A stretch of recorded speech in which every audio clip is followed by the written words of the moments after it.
London বৈঠকে সন্তুষ্ট উভয় পক্ষ। তাৎক্ষণিক প্রতিক্রিয়ায় মির্জা ফখরুল, ডক্টর ইউনূস, তারেক রহমানের বৈঠকে অনিশ্চয়তা কেটে গেছে।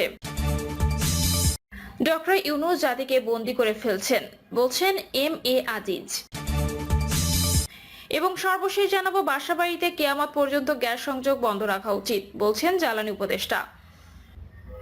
শুনছিলেন সংবাদ শিরোনাম, এবারে বিস্তারিত। তাৎক্ষণিক প্রতিক্রিয়ায় মির্জা ফখরুল, ডক্টর ইউনূস, তারেক রহমানের বৈঠকে অনিশ্চয়তা কেটে গেছে। অন্তর্বর্তী সরকারের প্রধান উপদেষ্টা অধ্যাপক ডক্টর মোহাম্মদ ইউনূস ও বিএনপির ভারপ্রাপ্ত চেয়ারম্যান তারেক রহমানের বৈঠকের মধ্য দিয়ে অনিশ্চয়তা কেটে গেছে বলে মন্তব্য করেছেন মির্জা ফখরুল ইসলাম আলমগীর। এর আগে লন্ডনের ডরচেস্টার হোটেলে বৈঠক করেন প্রধান উপদেষ্টা ডক্টর মোহাম্মদ ইউনূস ও বিএনপির ভারপ্রাপ্ত চেয়ারম্যান তারেক রহমান। গুরুত্বপূর্ণ এই বৈঠকে অংশ নিতে বাংলাদেশ সময় দুপুর 2টার দিকে হোটেলে পৌঁছান তারেক রহমান। সেখানে তারেক রহমানকে স্বাগত জানান প্রধান উপদেষ্টা মোহাম্মদ ইউনূসের প্রেস সচিব শফিকুল আলম ও নিরাপত্তা উপদেষ্টা খলিলুর রহমান। এরপরে দুই নেতার বৈঠক শুরু হয়। এই বৈঠক সম্পর্কে তাৎক্ষণিক প্রতিক্রিয়ায় বিএনপি মহাসচিব বলেন, জাতির এই বৈঠকের অপেক্ষায় ছিল। বৈঠকটি টার্নিং পয়েন্টে পরিণত হয়েছে। নির্বাচন ইস্যুতে তারেক রহমানের প্রস্তাব ছিল। ডক্টর মোহাম্মদ ইউনূস বিচক্ষণতার পরিচয় দিয়েছেন। এই বৈঠক প্রমাণ করে সংকটের মধ্যেও মানুষ ঐক্যবদ্ধ হতে পারে। বিএনপি মহাসচিব আরো বলেন, এখন অতীতের সব ভুলে জাতীয় ঐক্য গড়ে তোলা প্রয়োজন। আমরা নির্বাচনের প্রস্তুতি নিয়ে গণতান্ত্রিক পথে এগিয়ে যাচ্ছি। গণতন্ত্র চর্চার বিষয়, একে অপরকে গালাগালি না করে জাতীয় ঐক্যমত্যের ভিত্তিতে দেশকে এগিয়ে নিতে হবে। দলের ভারপ্রাপ্ত চেয়ারম্যানের নেতৃত্বে প্রশংসা করে বিএনপি মহাসচিব বলেন, এর মাধ্যমে তারেক রহমান আবারও প্রমাণ করলেন, রাজনৈতিক যে দলগুলো রয়েছে সেই দলগুলোর নেতৃত্ব যারা দিচ্ছেন তাদের মধ্যে নিঃসন্দেহে রাষ্ট্রনায়কোচিত গুণগুলো তার মধ্যে রয়েছে। প্রথম একটি বৈঠকে গোটা জাতি অত্যন্ত উদ্বিগ্ন ছিল। সেই বৈঠকে তিনি আল্লাহর রহমতে সফল হয়েছেন। আমি আমার দলের পক্ষ থেকে, সব নেতাকর্মীদের পক্ষ থেকে তারেক রহমানকে ধন্যবাদ জানাচ্ছি। প্রধান উপদেষ্টা ডক্টর ইউনূসকে ধন্যবাদ জানিয়ে তিনি বলেন, সবকিছু যে অনিশ্চিত অবস্থায় চলে গিয়েছিল সেই অবস্থা কাটিয়ে উঠে তিনি এবং তারেক রহমান, এই দুই নেতা আবার সামনের দিকে এগিয়ে যাওয়ার স্বপ্ন দেখিয়েছেন। ডক্টর ইউনূস জাতিকে বন্দী করে ফেলছেন, বলছেন এম.এ. আজিজ। প্রধান উপদেষ্টা ডক্টর মোহাম্মদ ইউনূস জাতিকে বন্দী করে ফেলছেন বলে মন্তব্য করেছেন দ্য ফিনান্সিয়াল পোস্টের প্রধান সম্পাদক এম.এ. আজিজ। লন্ডনের প্রধান উপদেষ্টা ও বিএনপির ভারপ্রাপ্ত চেয়ারম্যান তারেক রহমানের বৈঠক নিয়ে তিনি এ মন্তব্য করেন। ডক্টর ইউনূস ও তারেক রহমানের মধ্যে বৈঠকে দূরত্ব আশা দেখছেন রাজনীতিবিদরা। এ প্রসঙ্গে এম.এ. আজিজ বলেন, দূরত্ব কমার আশা করাটাই স্বাভাবিক, কারণ ডক্টর ইউনূস জাতিকে বন্দী করে ফেলছে এবং তিনি তার কথা ঠিক রাখেন নাই। এই জন্য প্রত্যাশা যেমন আছে তেমনি সন্দেহ আছে, কারণ তিনি বলেছিলেন রাজনৈতিক দলগুলো যতটুকু সংস্কারে একমত হয় ততটুকু নিয়ে নির্বাচনে যাব, না হলে নির্বাচনে যাব না। ওয়েবসাইটে দিয়ে দেব কে কোথায় সম্মত আর কোথায় সম্মত না। এখন তো অনেক সংস্কারের প্রস্তাব আসলো, দলগুলো তাদের সংস্কার প্রস্তাবের উত্তর দিল, এনসিপি প্রশ্নের উত্তর দিল, সবকিছু চূড়ান্ত। এখন এতদিন দেরি করার তো অর্থ হয় না। তিনি বলেন, এখন ডক্টর মোহাম্মদ ইউনূস যে পর্যায়ে দেশটা নিয়ে এসেছেন, ওনার উচিত এই হাল ছেড়ে দেওয়া। উনি দেশ চালাতে পারছেন না, এখন আলটিমেটলি রাজনীতিবিদরা দেশ চালাবে। উনি কিছু এনজিও আর কিছু বিদেশিদের নিয়ে দেশ চালাচ্ছেন। এটা আমি পছন্দ করি না। এই সরকারের বিদায় হওয়া উচিত। কারণ হিসেবে তিনি বলেন, বিশ্বব্যাংক বলেছে আগামী বছর 3.3 জিডিপি গ্রোথ হবে। এই 3.3 যদি ঠিক হয়, তার মানে 2026 সালে দুর্ভিক্ষ হবে। কারণ জিএসপি সুবিধা বাতিল হবে। আইএমএফ এর সকল শর্ত পূরণ করে লোন নিয়েছে এবং ইউয়ান ভিত্তিক লোন নিয়েছে $7.5 বিলিয়ন।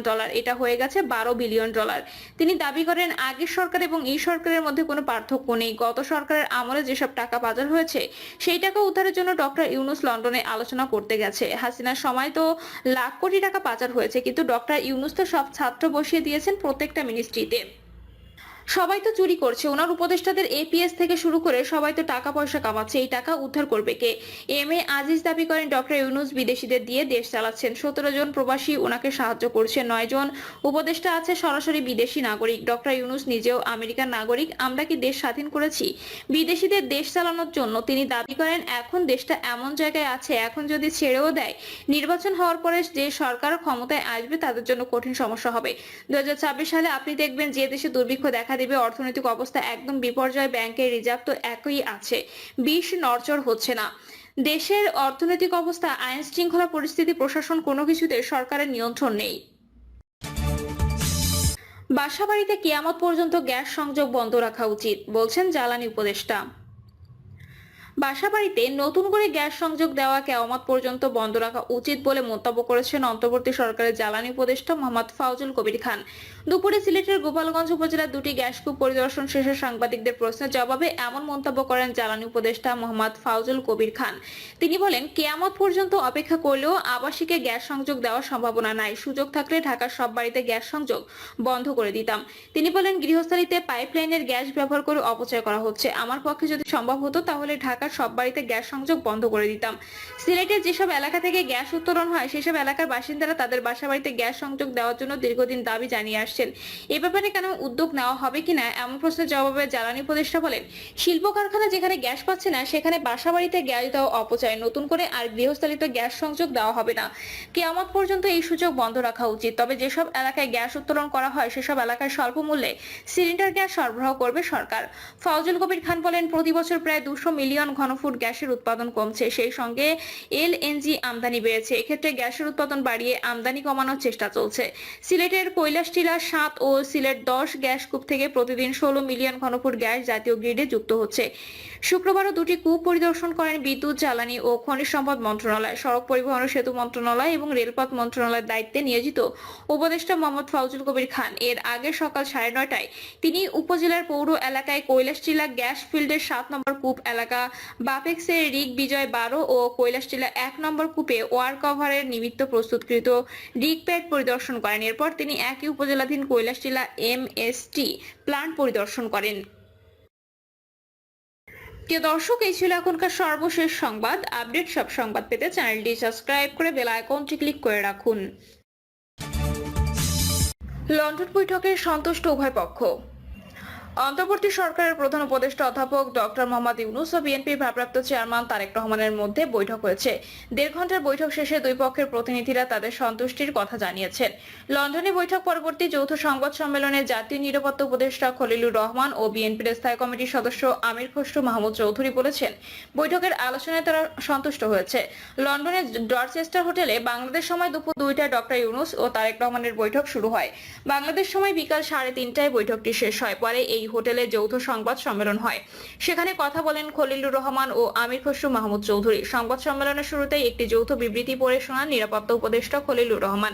বিবৃতিতে বলা হয়, বিএনপির ভারপ্রাপ্ত চেয়ারপারসন সহ তারেক রহমান লন্ডনে সফররত প্রধান উপদেষ্টা প্রফেসর ডক্টর মোহাম্মদ ইউনূসের সঙ্গে সাক্ষাৎ করেন।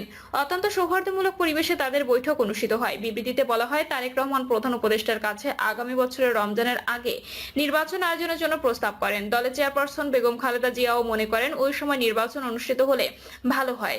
জবাবে প্রধান উপদেষ্টা বলেন যে তিনি আগামী বছরের এপ্রিলের প্রথমার্ধের মধ্যে নির্বাচন অনুষ্ঠানের ঘোষণা দিয়েছেন।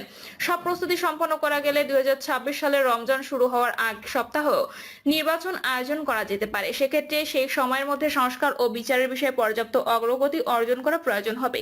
বিবৃতিতে আরো বলা হয়, তারেক রহমান প্রধান উপদেষ্টার এই অবস্থানকে স্বাগত জানান এবং দলের পক্ষ থেকে তাকে ধন্যবাদ জ্ঞাপন করেন।